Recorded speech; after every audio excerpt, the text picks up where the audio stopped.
সরকারি চাকরিতে কোটা সংস্কারের দাবিতে ঢাকা ময়মনসিংহ রেলপথ অবরোধ করেছেন বাংলাদেশ কৃষি বিশ্ববিদ্যালয়ের শিক্ষার্থীরা।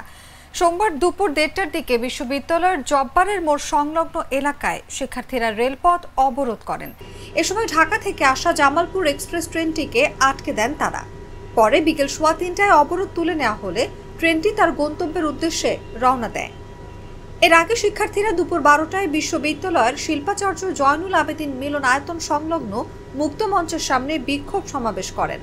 সেখান থেকে একটি মিছিল বের করেন তারা। মিছিলটি বাকৃবির কে আর মার্কেট সহ গুরুত্বপূর্ণ সড়ক ও ভবন ঘুরে জব্বারের মোড়ে গিয়ে শেষ হয়। এরপর রেলপথ অবরোধ করেন শিক্ষার্থীরা।